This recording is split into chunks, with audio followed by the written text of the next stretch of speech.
ባለፈው ሳምንት በለቀቁት ፕሮግራም ላይ ወዳጆቼ በርካታ አስተያየቶችን ልከውልኛል።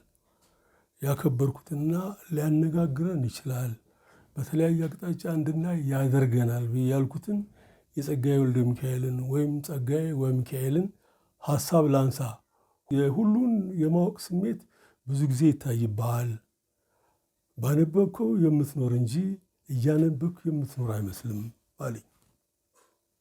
ሁሉም ማወቅ እኔ ውስጥ እንዳለ አላውቅም። የሰው ልጅ ደግሞ ሁሉንም ማወቅ አይችልም። የመጨረሻውን ከፍተኛ ጥረት እንኳን ቢያደርግ ያቺ ሊነግረን የፈለገ ነገር ላይ ጥልቅ መረጃ ሊኖረው ይችል ይሆናል እንጂ ሰው በምንም ተአምር ሁሉንም ሊያውቅ አይችልም። አሁን በዓለም ላይ ያሉ ዩኒቨርሲቲዎች በትምህርት ስርዓታቸው ውስጥ የሚሰጡበትን ዘርፎች እናስብ። አካዳሚ ዲሲፕሊኑ አሁን እኛ ዩኒቨርሲቲዎች ቢያንስ 50 ገደማ የትምህርት መስክ ላይ እንሰጥ ይሆናል። በሺህ የሚቆጠር እኮ ነው ሌላው ዓለም ላይ ያለው። እንግዲህ የሀገር ኢኮኖሚ ሲያድግ እውቀቱ አስፈላጊ ሲሆን ምን ሲል ዩኒቨርሲቲዎቹ እየጨመሩት ይመጣሉ። ያም ሆነ ያ ሁሉ ያስፈለገው የሰው ልጅ ሁሉንም ለማወቅ በቂ ዕድሜ የለውም። በተጨማሪም የአቅም ጉዳይ አለ። ውስን ነገር እኮ ነው ልናቅና ልንረዳ የምንችለው። የአንድ ሙያ ባለቤት እንሆን ብዙ ጊዜ ላለሁኝ ይባላል። በተለያየ ትልልቅ ማህደሮችም ላይ ሰፍሯል። አሁን ማስታውሰው 16ኛ ክፍለ ዘመን ላይ የተገኘው ዴሲዴራታ ላይ ልጅ ሆይ የአንድ ሙያ ባለቤት ሆነ ለመገኘት ጣር እያለ የሚመክረው ነገር አለ። በአንድ ሙያ ውስጥ ማንበብን የምንጨምርበት ከሆነ ግን በስፋት የምናውቅ እንሆናለን። ለዛም ነው ወደ ሁሉም ማወቅ ሊያመጣን የሚችለን እንጂ አንድ ሰው በምንም ተአምር ሁሉን አወቅ መሆን አይችልም። ለዚህም ነው የትምህርት ዘርፎቹን መከፋፈል ያስፈልጋውን። በቅርብ ከምናውቀው እንውሰድ። በስነ ጽሁፍ የመጀመሪያ ዲግሪ ይሰራል፣ የሚያውቀው ነገር አለ፣ የሚወስዳቸው ኮርሶች አሉ። ሰፋ ባለ ሁኔታ ደግሞ ሲሄድ ሁለተኛ ዲግሪ፣ ከዛ ውስጥ ደግሞ ነጥሎ በአንዱ ነገር ላይ እንዲያጠና ሲፈለግ ፒኤችዲ ነው። በእውቀት ዝግጅቱ ይሄ ሰው 40 ዓመት ገደማ ድረስ ሄደ ብንል 2 10 ዓመታት ከሰራበት በኋላ እኮ በተቀጠረበት በሰራበት መስክ ላይ ጡረታ ይወጣል። የሰው ልጅ ይህን ያህል ነው እድሜው አጭር። ስለዚህ ሁሉንም ማወቅ አይቻልም። ምናልባት ሁሉን ያውቁ ይሆንዱ ብዬ እነ ሶቅራጥስ ጋር ሄድኩኝ። ይህንን የፍልስና ሐሳብ ሶቅራጥስና ጓደኞቹ የጠቢባን ወግ ፕሌቶን ልጻፈው ነው የሚለው። ሙሉ ቀን ታሪኩ የተረጎመው ሲሆን አዘጋጅና አርታዮቹ ፋሲካ ግዛውና አማኑኤል ብርሃኑ ናቸው። አየሁት ሳይ የነ ሶቅራጥስን የዛሬ 3000 ዓመት ገደማ ሶቅራጥስ ከ469 እስከ 399 ድረስ ነው የኖረው። ያንን ዘመን ያሳያል። የዛሬ 3000 ዓመት ገደማ እነ ሶቅራጥስና ጓደኞቹ በዚህ ጉዳይ ላይ ተነጋግረውበታል። በኖርንበት በሚያስፈልገው ትምህርት ልጆቻችን እንዴት እናስተምር፣ ከተማ ደህንነታችን እንዴት እንጠብቅ፣ ምንድነው ቀድሞ መሆን ያለበት በሚል ከ3000 ዓመት በፊት ተነጋግረውበታል።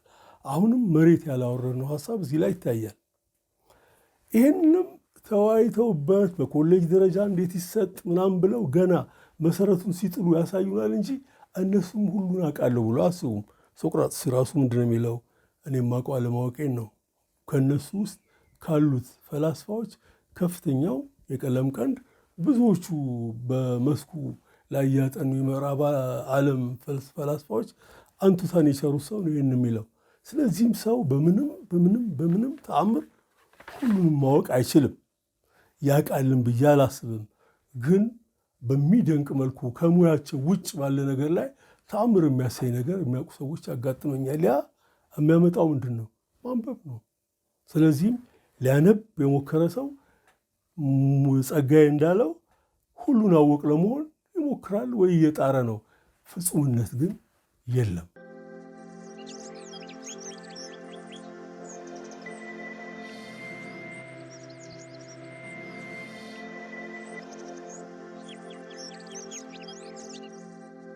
ይህንኑ ሐሳብ ከጋዜጠኝነት ጋር ላይ ያይዘው ዋሽንግተን ፖስት የሚባል ትልቅ ጋዜጣ አለ አሜሪካን ሀገር ውስጥ። እድሜ ጠገብ ነው። ዋሽንግተን ፖስት ውስጥ የሚሰሩ ጋዜጠኞች የሚሰሩበት አምድ ላይ ብቻ ነው እንዲያተኩሩ የሚሆኑ። ሲቀጥሯቸው በዛ መስክ የተካኑ መሆኑን አሁን ኢኮኖሚስት ከፈለጉ ኢኮኖሚ ላይ፣ ስነ ጽሁፉን እንዳስላቸው የሚፈልግ ከሆነ በስነ ጽሁፍ የተካነውን ጥበቡንም ባህሉንም ይይዝላቸዋል። ወታደራዊ ጉዳይ ምን ስንል በዛ ጉዳይ ላይ ብቻ ነው ተቀጣሪዎቹ ጋዜጠኞች እንዲሰሩ የሚደረገው። ማስተርም ያደርጉታል። ልቀው ወጥተው ማህበረሰባቸው አንቱታን የሚሰራቸው ይሆናሉ። እኛ ሀገር ባለ ጋዜጠኝነት ስትመጣ በተለይ ህትመት ሚዲያ ላይ ሁሉን አወቅ እንድትሆን ነው የሚፈልገው። አላቀውም ያልክለት ወይ አልችለውም ያልክለት ራስ ላይ ፈርድሃል ማለት ነው። ቆምክበት ምንጣፍ ይጎትታል። አንተ አስፈላጊ አይደለም። ስለዚህም አቅም በፈቀደ መጠን ፖለቲካውን፣ ባህሉን፣ ስነ ጽሁፉን፣ ወጉን፣ አባባሉን፣ ሁለንተናውን በሀገር ውስጥ የሚካሄደውን እንቅስቃሴ በሙሉ እንድታቅ በሚያስገድድ ባህል ውስጥ ነው የሚያሳድጉ። ምክንያቱም ከፍተኛ በጀት ስለሌላቸው ለእያንዳንዱ ሰው መቅጠር ስለማይችሉ ያላቸው አማራጭ አንዱን ሪፖርተር አብቅተው በእንዲህ መልኩ ማሳደግ ነው ግባቸው። ከባድ ነው ደግሞ። መልካም ማኔጅመንት ቢኖረው ደግሞ ጥሩ ነው። እኔ አሁን በሰራሁበት ጊዜ ጥሩ ማኔጅመንት አላጋጠመኝም። ብዙ ጊዜም ብለዋለሁ፣ ሰይጣን በእድሜ እንጂ በክፋት አይበልጣቸውም። እንደዛም ሆኖ ግን አልችልም ብለህ ያፈገፈክለት አደጋ ላይ ትወድቃለህ። በቀላል ምሳሌ ላስረዳ። እኔ ሪፖርተር ሆኜ በሰራሁበት ጊዜ ጠቅላይ ሚኒስትር መለስ ነበር ኢትዮጵያን ይመራ የነበረው። ጠቅላይ ሚኒስትር መለስ መግለጫ ሲሰጥ እንድትገኝ ትላካለህ። ተልከህ ትሰማለህ። 10 ካሴት ድረስ ሊሆን ይችላል አንዳንዴ። ያንን ይዘህ መጥተህ አንተ የተወሰነውን ትገለብጣለህ። ለሌሎች ሪፖርተሮች ይከፋፈልና በተከታታይ ጋዜጣ ላይ እንዲወጣ ሀሳቡ ይደረጋል። ልብ አድርግልኝ፣ የጠቅላይ ሚኒስትሩን መግለጫ ተከታትያለሁ ብለህ 2-3 ቀን ማረፍ መተኛ ብሎ ነገር የለም። ልክ እንዳጠናቀቅ ጨረስክ፣ አዎ በጣም ጥሩ። አሁን ደግሞ ጥቁር አንበሳ ሆስፒታል በእናጡ ጥቅም ላይ መግለጫ ይሰጣልና ፈትለክ በለው። ያው መኪና ቴፕ ሪከርደርና ሚዛይድበትን ልብ አድርግልኝ፣ ከፖሊሲ አውጪው እስከ መጪው ትውልድ ድረስ እንድታስብ የሚያስገድድ የጋዜጣ ዝግጅት ክፍል ነው። እዛ ላይ ንባብ የምጨምርበት ከሆነ ወደ ሁሉ ማወቅ ያደርሳል። እኔ በእንዲህ መልኩ ነው የተገራሁት። አዝናለሁ። በጣም ከባድ አስቸጋሪና ፈታኝ ጊዜ ነው እዚያ ያሳለፍኩት። ይሁን እንጂ አቅሜ በፈቀደ መጠን ላቅ የሚገባኝን እያወቅሁ ማንበብ ያለብኝን ሳልታክት፣ በዛ ድህነት፣ በዛ ረሃብ፣ በዛ ብዙ መከራ ባለበት ሁኔታ ውስጥ ያለማቋረጥ ለማንበብ ሞክር ነበር። አንዴ እንዳውም ለዋና አዘጋጁ የጻፍኩለትን ማስታወሻ አስታውሳለሁ። በአጋጣሚ እንድጽፍ የተመደብኩት በፋሽስት ወረራ ላይ ነው። ቤተ መጽሐፍ ገብቼ ሳይ በቂ መጽሐፍት የለም። ስለዚህ ለዋና አዘጋጁ ጻፍኩለት ማስታወሻ ምንድን ነው የሚለው? ቤተ መጽሐፍ በዚህ ርዕስ ላይ ልጽፍ ፈልጌ በቂ መጽሐፍት አላጋጠመኝም። ስለዚህ የተሻሉ መጽሐፎች ቤቴ ስላሉ ጽሁፉን ነገ ጽፌው እመጣለሁ። ከሰዓት በኋላ ሄጄ ቤቴ መጥቼ አንብቤ 5-6 ገጽ ይኖረኛል። አንብቤ የምጽፈውን ጽፌ ሄጄ አስረክቤያለሁና አንዳንዴም የስራ ባህሪ ወደ እንዲህ አይነቱ ብቃት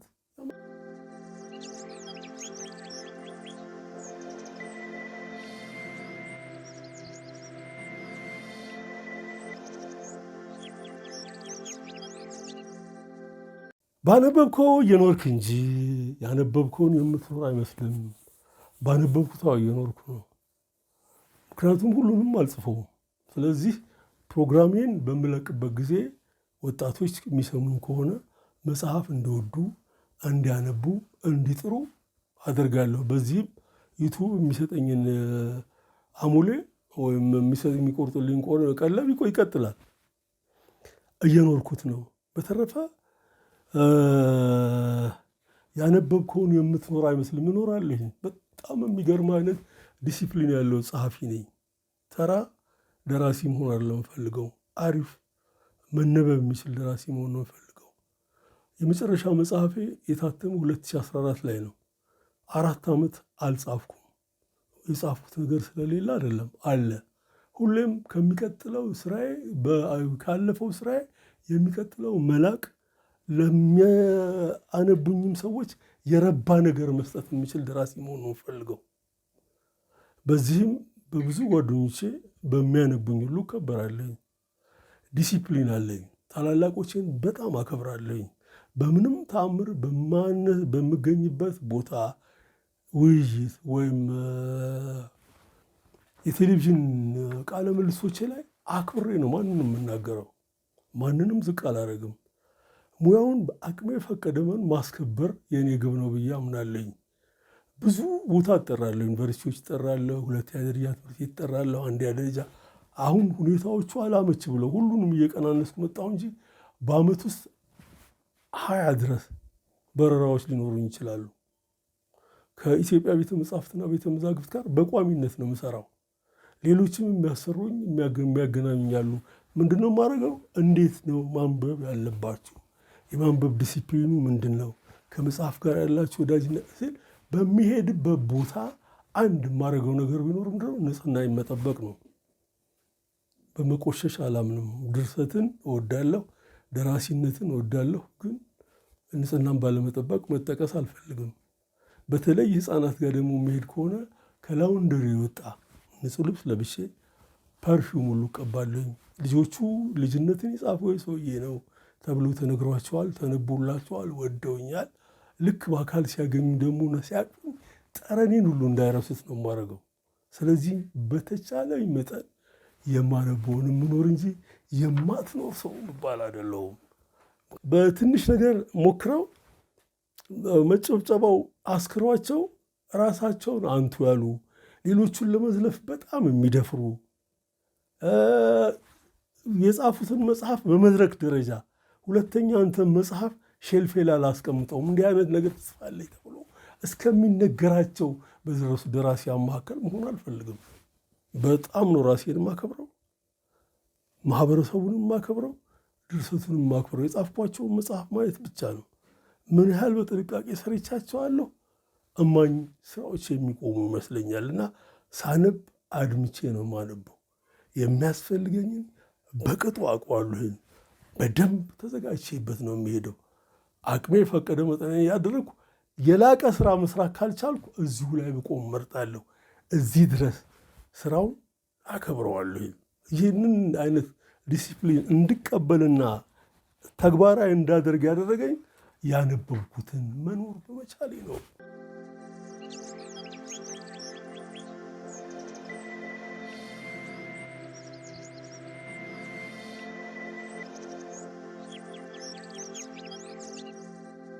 ከንባብ ጋር ልናያይዘው እንችላለን። ንባብ አሁን ንባብ ምናምን በሺዎች የሚቆጠሩ አንድ ጊዜ የሚነበብ ሊመስለን ይችላል። አይደለም። በጣም በዲሲፕሊን የሄደ በሳምንት አንድ መለስተኛ መጽሐፍ የሚጨርሰው በአመት 50 መጽሐፍ ገደማ ቢያነብ ነው። በ50 ውስጥ ግን መገለጥ 30 ላይ ይመጣለታል ነው የሚለው። በቅርብ ኢንተርኔት ላይ ያየሁት አንድ መረጃ በ32 ሚሊዮን ርዕስ መጽሐፍ ተጽፈዋል። በ32 ሚሊዮን ተጽፈዋል። በጣም ራበር የሚጻፉ ይኖራሉ ማለት ነው። ርዕሶቹን ነው የሚለው።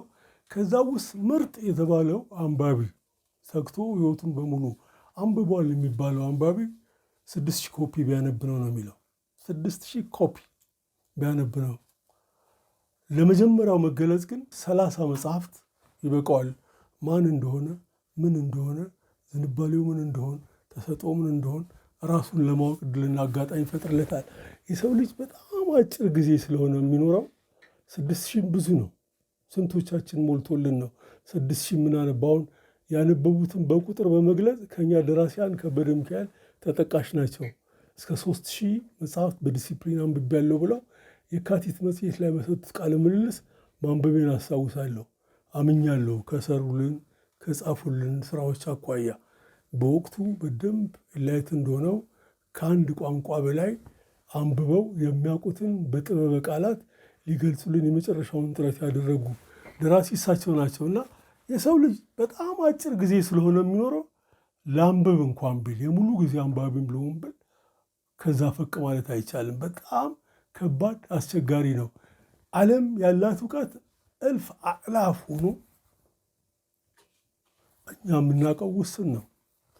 መርከብ ላይ በነበርኩ ጊዜ የመርከቧ ኤር ኮንዲሽን ሲበላሽ መርከቧ ወለል ላይ ነበረ ብርድ ልብስ ምናምን አንጥፈን የምንተኛው። ሁሌም ቀና ስል ከዋክብቱን አያቸዋለሁ፣ ራሴን አቄለዋለሁ። እንደ መቁጠር የሚቃጣኝና አቆማለኝ። አንዳንዶቹን እቆጣጠራለኝ።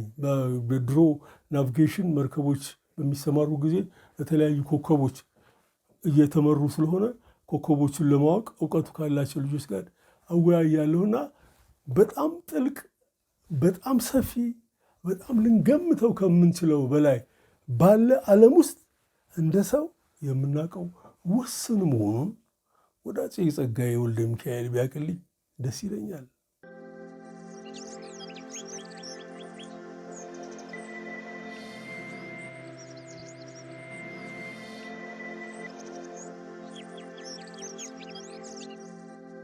ምናልባት አሜሪካንን ሰዎች ሲነኩባቸው አይወዱም። አሜሪካን ባይሰደዱባትም የነወለሉላት አካላቸው እዚህ ነፍሳቸው ዩናይት ስቴትስ ሲሆን አለ። አሁን ዶናልድ ትራምፕ የፈጠረውን ምን አይሰሙትምም አያውቁትም።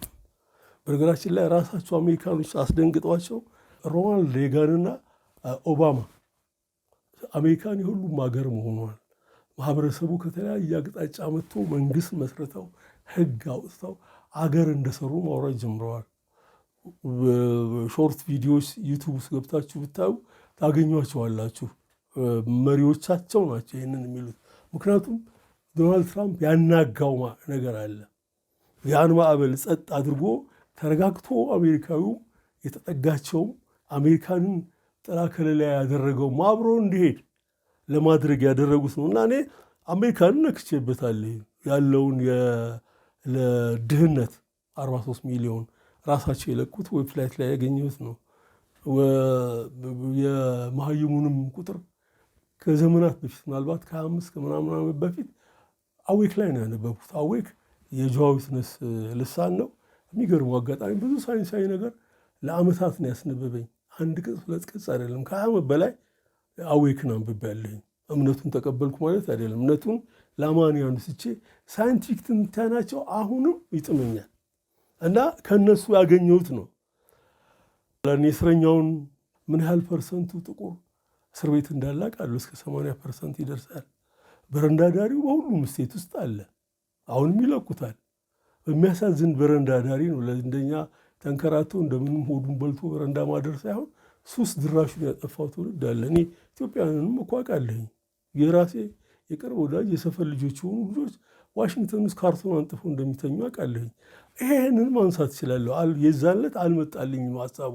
ማግዘፍ ብቻ ሳይሆን ዩናይት ስቴትስ ውስጥም እንዲህ አይነት ነገር እንዳለ መናገር አለብኝ። ይሄን መናገር ምናልባት አስከፍቶት ይሆን ብዬ አሰብኩኝ። አንዴ ነቢይ መኮንን ነፍሱን ይማረውና አሜሪካን ደርሶ መጥቶ የኛ ሰው አሜሪካ የሚል ተከታታይና ተነባቢ ጽሁፍ ያስነብበን ጀመር። ሲያስነብብ አንዱ አንባቢው ተሰዷል በልቡ። በአካል ጊዜ እዚህ ነው ያለው። ምንድን ነው ያለው? ማረሳው አሜሪካን ሚስማር ቢዘንብም አልቀርም አለ። ምናልባት ጸጋዬ በዛ በኩል ይሄን አስቦ ያንን ህልሙን ነክቼበት ይሆን ብዬ ነው ያሰብኩት። ብችል ይሄ ሚስማር ቢዘንብበት የተባለው ልጅ ባለ ሀብት በሆን ስፖንሰር አድርጌ ዩናይት ስቴትስ እንዳያት አደርገዋለሁ። ባይሆን ደግሞ አቅም ቢፈቅድ እና ሰዓሊ በሆን መመረቂያ የማደርገው እሱ ነው። አሜሪካን ላይ ዝናብ ሲዘንብ ይሄ ወዳጃችን ስደቱን ሳይቀር ሲሄድ ማሳየቱ ነው። እናም ከኢትዮጵያን መንካቱ እንደውም ለብዙዎች ይቀላቸዋል። አሜሪካን ስትነካ የሚቆጣቸው የሚያስቆጣቸው ብዙ አጋጥሞኛል። ለማንኛውም እኔ በተጨበጠ መረጃ በንባብ በምን እንጂ ዝም ብሎ ለገዝፎ ለመታየት ወይም የተለየ ለመሆን ምጥር አይደለሁም። የኖሩም የጻፉልኝም አሉ በርካታ ሰዎች አሜሪካን ሀገር፣ ኢትዮጵያም ውስጥ ያለን እናውቀዋለን ላይፋችንን ህይወታችንን። ለእኔ አሜሪካን ሲኦልም ናት ገነትም ናት። ገነቱ 1% ከመቶ ማኔጅ የሚያደርገው እኛንም የሚነዳን ኃይል ነው።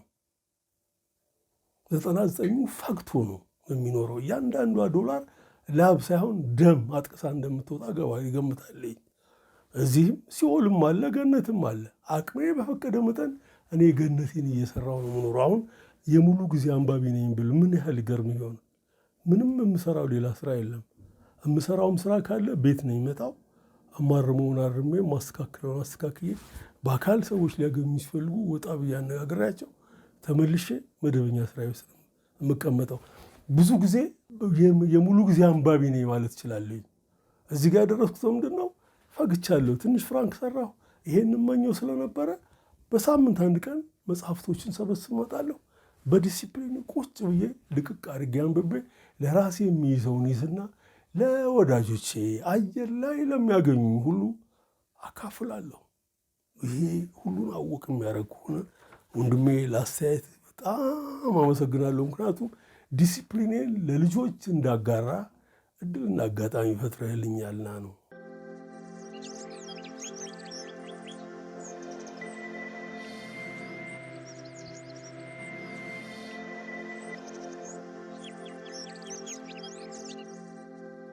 ወዳጄ ባለፈው ሳምንት ባነሳው ጉዳይ ላይ የተሟላ ምስል እንዲኖርህ እነዚህ አበዳሪ ሀገሮች ለምን እንዴት እንደተፈጠሩ በዋጋህ ጥሩ ነው። ሌሎችም ተጨባጭና አስፈላጊ የሆኑ መረጃዎችን ላንተም ለታዳሚዎች መስጠቱ እጅግ በጣም አስፈላጊ እንደሆነ ነው የማምነው። እነዚህ አበዳሪ ተቋማት ሲመሰረቱ በ1945 ሁለተኛ ዓለም ጦርነት ተጠናቀቀ። ሀቫና ላይ አንድ ዓለም አቀፍ ስብሰባ ነበር። አሳሳቢ የነበረው የዛን ጊዜ ከ1945 በፊት የሰው ልጅ በጣም ይሰደዳል። መከራውን ያያል፣ እንደወጣ ይቀራል። ኃይለኛ ስቃይ ነው። ስለዚህ የሰው ልጅ ሳይሰደድ ባለበት ተረጋግቶ ዘርቶ ቁሙ ወልዶ ስሙ የራሱ ሰው እንዲሆን ምን እናርግ ነው የወቅቱ የስብሰባው አጀንዳ። ስለዚህም አንድ አበዳሪ ተቋም እንፍጠር፣ እያንዳንዱ ሀገር የራሱን አቅም በመበደር ያደርጅ፣ በአግባቡ የሚፈጥርበት ሁኔታ ስርዓት እንዘርጋለት። ከዛ የሰው ልጅ መሰደድ ለአንዴም ለመጨረሻ ጊዜ ይቀራል ነው። ድርጅቱ ከተቋቁሞ ገንዘብ ማበደር የሚጀመርበት ስነታ ሲደርስ ግን የተገላቢጦሽ ነው የሆነው። ከምዕራቡ እምነት አመለካከት ጋር ይሄዳል ወይ ነው። የእነሱን ፍላጎትና ጥቅም የሚያረካ የሚጠቅም የሚያግዝ ምናምን ሲሆን ደግሞ ይሰጡሃል፣ ሲሰጡህም ይቆጣጠሩሃል። መቆጣጠሩ ባልከፋ ለሌላ ጉዳይ ገንዘቡ እንዳይውል። በሚያሳዝን በኩል ግን ገንዘብህን ያለህን ገንዘብ ግሽበቱ እንዲመታ ያደርጉታል። በዚህም ቀጥለውበት ይኸው ዓለም ባለፉት 80 ዓመታት የሄደችበት መንገድ እያየነው ነው። ባለፉት 80 ዓመታት በሚያሳዝን መልኩ የሰው ልጅ ከልክ በላይ ይሰደዳል። ውቅያኖሶች፣ ባህሮች እስከሚታክታቸው ድረስ የሰው ልጅ እየሰመጠ ያሳራት ይሆናል። ምንም ማቆሚያ መግቻም የለውም። ከሁለት ቀን በፊት ፓስፖርቴን ለማደስ ኢሚግሬሽን ነበርኩኝ። አያሌ በወልድ ማድረሳቸው ለአብዛኞቹ አያት መሆናቸው ልጆች ፕሮሰስ ላይ ናቸው። ወጥተው እድላቸውን ለመሞከር እኔ ሀገሬም ይህንን እድል በማዘጋጀቷም ደስተኛ ነኝ። ይህ ሁሉ ግን ለቆ እሄዳለሁ ብዬ ነው የደነገጥኩት። ለዛውም የተለያየ ቦታ በትኗቸው አሁን እኔ የምኖርበት አካባቢ ኢሚግሬሽን ኦፊስ ስላለ ለምን ፓስፖርቴን አላድሰውም ብዬ በሄድኩበት ነው ይሄን ያየሁት። እንግዲህ አይናችሁን ጨፈን አድርጋችሁ በ200 ምናምን አገሮች በዓለም ላይ ያሉ አገሮች ላይ የሚሰደደውን የሰው ልጅ ህይወት አንዳንድ ቦታ ላይ ደግሞ ህገወጥ ነው ተብሎ ሞት ተፈርዶበት አንገቱ ላይ ካራ ሊያርፍበት ጥቂት የቀረ ዜጋ አለ። አስደንጋጭ ነው። እና ዓለምን ወደ ሲኦልነት ነው እየቀየርናት ነው። አንዳንዴ ስንሞት ሁላችንም ገነት የምንገባ ነው አድርጌ የምገምተው። ምክንያቱም ሲኦሉን እዚህ ጋር ባይንደርስበት ተሰደን ባንሰቃይ መከራውን ባናይም ባያሌ ወንድምና እህቶቻችን እያየነው ነውና አሳዛኝ ነው። የቱ ጋር ይቆማል አላውቅም።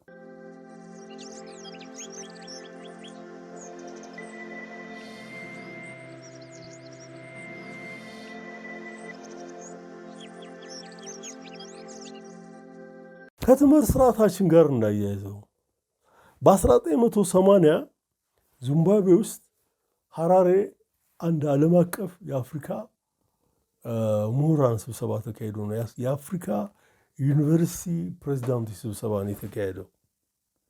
እዛ ስብሰባ ላይ ኢትዮጵያን የሚወክለው ዶክተር ተወልደ ነው። በወቅቱ እሱ የአስመራ ዩኒቨርሲቲ ፕሬዚዳንት ነበረ። ስብሰባው ተጀምሮ አንድ የዓለም ባንክ ተወካይ መድረክ ላይ ወጣና እናንተ አፍሪካውያን ዩኒቨርሲቲ እያላችሁ ጊዜና ጉልበታችሁን አታባክኑ፣ አሁን ለአፍሪካ የሚያስፈልጋት የአንደኛ ደረጃ ትምህርቷን ጠንካራ ማድረግ ነው፣ እዛ ላይ ትጉ ብሎ ሲል ዶክተር ተወልደ እጁን አወጣ። አንዳንዴ ባለመገዛት የሚሰማህ በስነ ልቦና ሙሉ የሚያደርግ ነገር ቢኖር ይሄ ነው። ፊት ለፊት ይናገራል። በጣም ከሚከበሩ ምሁራን መካከል አንዱ ነበር ዶክተር ተወልደ። በዓለም አቀፍ መድረክ ላይ የሚያምንበትን ነገር ደግሞ ይናገራል። መሬትም ጠብ አይልም። እጁን አወጣ፣ እድል ሰጠው። ድሮ አለ በጥንት በሞኝነታችን ጊዜ ባሪያ አድርጋችሁ ገዛችሁን፣ ከዛም ማሰራችሁን፣ መሰረተ ልማታችሁን ምኑን በደንብ አጥንታችን ገነባችሁ። አሁን ጊዜው ፈቅዶ ትንሽ ባንን የእውቀት አቅማችንን ከፍ ለማድረግ በምንወያይበትና በምንመካከርበት ጊዜ እንዲህ አይነቱን ነገር መተህ መናገር አግባብ ነው ብሎ ተናገረ። ታዳሚው ሞቅ ያለ ጭብጨባ አካሄደልኝ አለ። ስብሰባው በሰላም ተጠናቆ ወደ አገር የተመለሱ ብሎ አጫውቶኛል።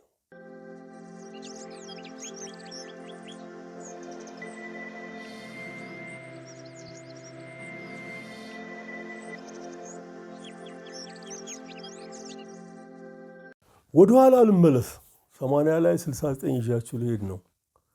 በ69 ዓመተ ምህረት ዩኒቨርሲቲው ዓለም አቀፍ ትዕዛዝ መጥቶበት ሳይሆን ራሱን በራሱ መጥቶ የተንገዳገደበት ዘመን ነው። ሪል ዩኒቨርሲቲ ነበረን የሚባለው እስከ 1966 ቀዳማዊ ሥላሴ ስልጣን ላይ እስከነበሩበት ጊዜ ድረስ የነበረው ነው። እስከ 1967 ልንለው እንችላለን። ከዛ በኋላ ግን ብዙ ፈተናዎች ነው ዩኒቨርሲቲ ያጋጠመ። አንዱን እዚህ ጋር ልናገር። 66፣ 67፣ 68 እስከ 69 ድረስ ኃይለኛ መንገዳገድ ስለነበር ዩኒቨርሲቲው በተገቢው መልኩ በየዓመቱ ያስመርቃቸው የነበሩ ተማሪዎችን አስተምሮ አላስመረቀም። ስለዚህም ዩኒቨርሲቲውን ያስተዳድሩ የነበሩ ምሁራን ተነጋግረው የወሰኑት ምንድን ነው?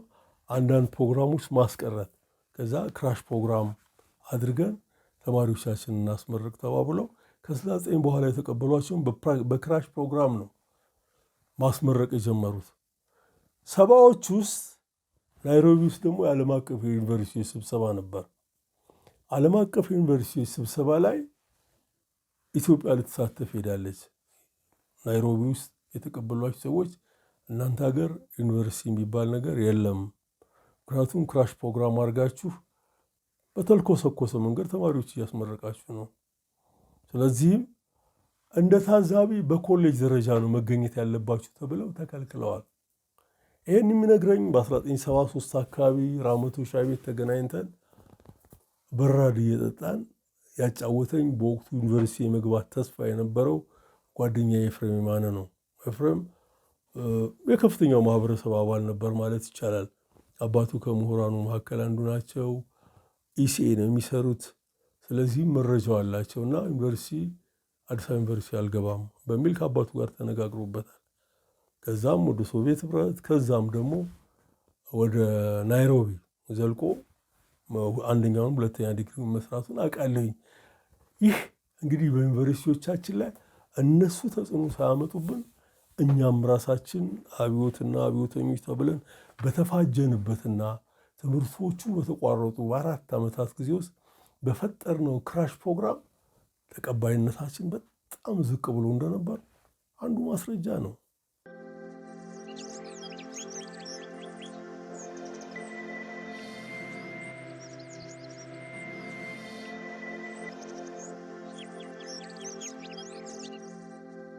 ከ69 24 ዓመት ወደዚህ እንምጣ። ኢህአዴግ በድል ሲገባ እናያለን። በእጁ ገንዘብ አልነበረውም። አስታውሳለሁ እንደውም አንዳንድ አባባሎቹን ገንዘብ ለማግኘት ካደረገው ጥረት አንዱ የከተማ ቦታና ትርፍ ቤት ተከራይተው የሚኖሩ ሰዎች የቤት ኪራይ አልከፈሉ፣ 100% ያልከፈሉ ነበሩ። ስለዚህም 50% ምሬያችኋለሁ መታችሁ ክፈሉ ብሎ መጠየቁ ነቃለኝ። ጋን በጠጠር ይደግፋል በሚል ፕሮግራሞች መሰራታች ትዝ ይለኛል። እንዳውም ድርቁ ምኑም ስለነበረ የጥላሁን ገሰሰን ዋይ ዋይ ሲሉ ደግሞ ሲያሰሙ ሰው ወደ ትዝታው ነው የሚሄደው። 66 በወቅቱ እንደዚህ አይነት ችግር ነበር ነው። በእንዲህ አይነት ምጥ ላይ በነበረበት ጊዜ ስለነበር 2 ብር ከ7 ሳንቲም $1 ይመነዘር የነበረውን ገንዘብ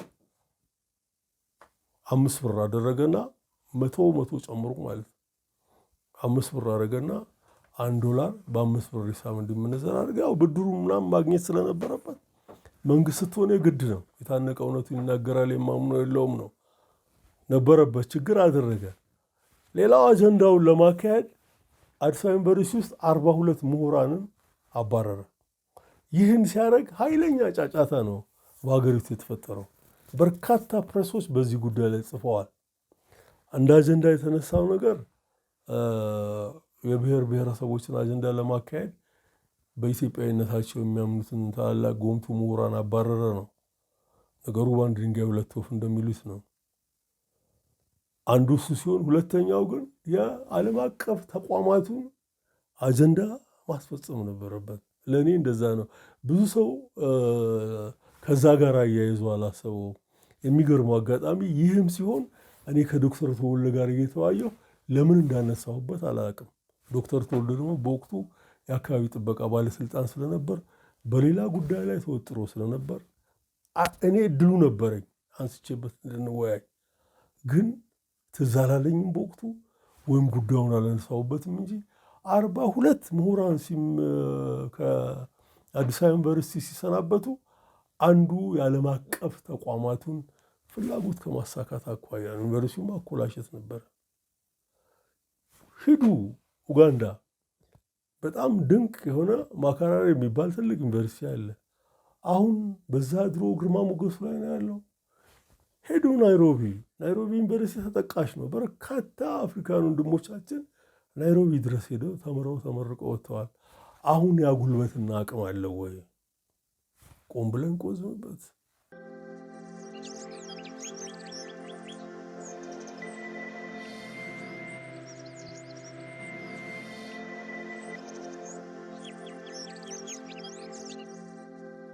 በእነዚህ አበዳሪ ተቋማት ላይ ስራዬ ብሎ የሚያጠና አንድ ወዳጅ አለኝ። ዳኒ የሚባል ወጣት ነው። ሄራልድ ላይ ሪፖርተር ነው። ከዳኒ ጋር አንድ አጋጣሚ ያገናኘንና ስንጨዋወት በእነዚህ አበዳሪ ተቋማት ላይ በጣም ውሃ የሚያነሳ ሀሳብ አነሳብኝ። ወደድኩት።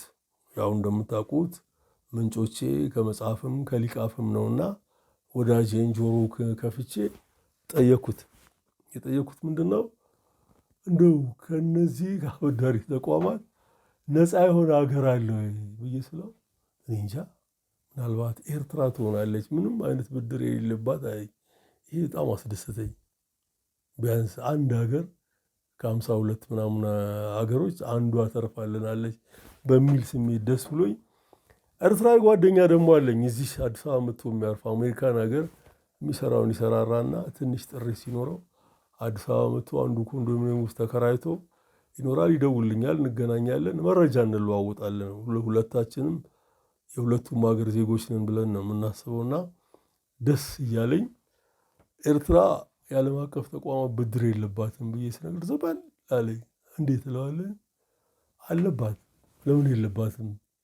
ምንድን ነው የሚያደርጉት ሰዎቹ? ቀጠሮ ሰው አስመራ ሲመጡ ቢሮ ውስጥ ጥለዋቸው ይሄዳሉ አለኝ። እኔ ይሄን ያደርጋሉ አልገምትም። አንድ ዓለም አቀፍ ትልቅ ተቋም አገርህ ድረስ ቀጥረህ መጥቶ እንደዚህ አይነት መተላለፍ ይኖራል ብዬ አልገምትም። ትንሽ የኤርትራን ገቨርንመንት የሚቃወም አይነት አቋም ስላለው የቲፎዞነትና ወይ አጋርነት እንትሉ ላለመስጠት እንጂ አይመስለኝም።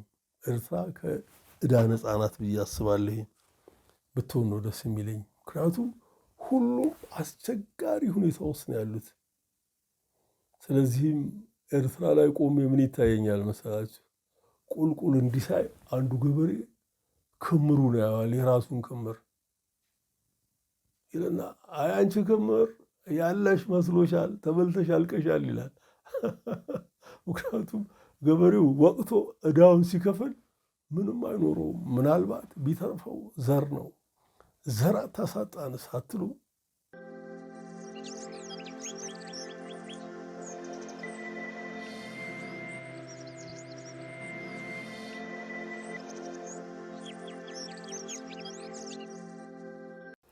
ከወዳጄ ማን ያዘዋል እንደ ሰው ጋር ተነፋፍቀን ነው የምንገናኘው። አሁን ደግሞ በአጋጣሚ ተራራቅን። እኔ የምኖርበት አካባቢ ይኖር ስለነበር ልጆቻችን የሚገናኙ ስለነበር መልእክትን መለዋወጥ በአካል መገናኘት እንፈጥራለን እየተባባልን አልሞላለንም። በአጋጣሚ እኔ አሁን በምስራቅ አቅጣጫ ዳር ላይ ነው የምገኘው። ጠዋት እኔ ፀሐይ ከሞኩ በኋላ ነው እናንተ ጋር የሚደርሰው። ማኔ ወደ መሃል ገብቷል። ወደ ስቴዲየም አካባቢ እንዳለ መረጃው አለኝ። ከማኔ ጋር ስናወራ በአንድ ርዕሰ ጉዳይ ላይ በጣም ተከራከረን። እኔ ይህ መሆን አለበት አልኩ። እሱ ደግሞ ብሎ ሲሰማኝ ቆየና አሁን አንድ መጽሐፍ እያነበብኩ ነው አለኝ። እሺ አልኩት። እሱ መጽሐፍ እያነበብኩ ዋናው ገጸ ባህሪ አለ ሻለኝ። የታሪኩ ዋናው ገጸ ባህሪ ይህንን ታዩታላችሁ አለ። ትልቅ ካዝና ነው። ገፍትሬ ገደል ከተዋለሁ ሲል አትችልም ማለት እችላለሁ፣ አትችልም ይሻለና ሄደ። ታገለው፣ ንቅንቅ አላለም፣ አልተወም። ጣረ ጋርና ጨረሻ መጥቶ ተቀምጦ ቢያንስ ሞክሬዋለሁ አለ። ይህን ያህል ያልኩ። እናንተም የምትሉት ቢኖር መልካም ነው፣ እንወያይበት። መወያየት መፋተግ ሀሳብን ያሰፋዋል፣ ወደ እውነቱ እንድንቀርብ ያደርገናል። በአባባላችንስ ድር ቢያብር አንበሳ ያስር እንላለን አይደል? ሰላም በምድራችን ላይ ይስፈን።